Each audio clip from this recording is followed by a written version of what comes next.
कहती वेदांत त्रयी जे आचार्य हेबे जे साधु हेबे जे सन्यास हेबे विशेष करी तांको भितर ए तीनोटी गुण प्रथम रहिबा उचित। तृतीय कहउछंती आचार्य परंपरा गुरु परंपरा भागवत परंपरा तीनटा परंपरा रहिबा दरकार। परंपरा बिना जे मंत्रहा निष्फल भवति।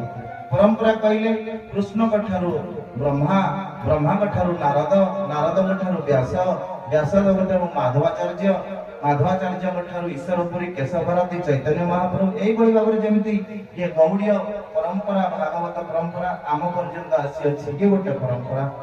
रामानुज परंपरा ये सब परंपरा वंश परंपरा। तापर कहउचंती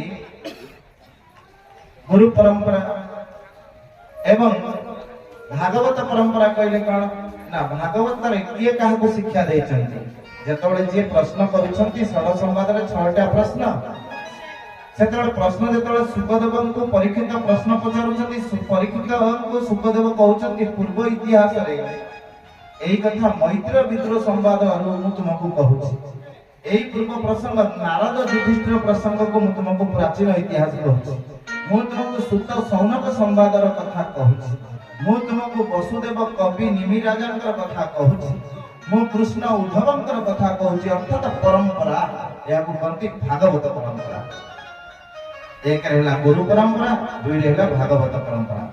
जणु जे परंपरा रे न जीव से मंत्र रे कोन से शक्ति नथिबो आदर्श नथिबो तेमे ये गला प्रस्थान त्रयी।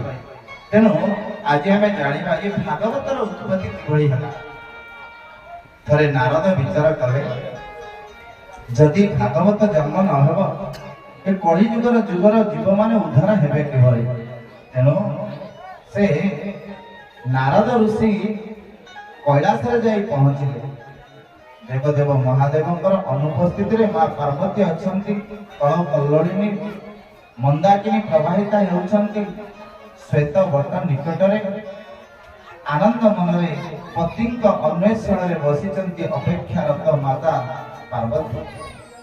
पार्वती देवी को निकट रे आसी पहुंच गले नारायण नारायण नारद ऋषि। नारद ऋषि को देखी पार्वती देवी बड़ा आदर सहित पुत्र रूप में सम्मान करी खाइबा पीबार व्यवस्था कराइले। गला बेले नारद ऋषि कहले मां सब भल किंतु गोटे दुख लागुची ना कौन दुख लागुची धन ना मां ये जगत रे सब समस्त देवदेव महादेव पार्वती के ग्रामे ग्राम रे इष्टदेव इष्टदेवी रूप में पूजा करते।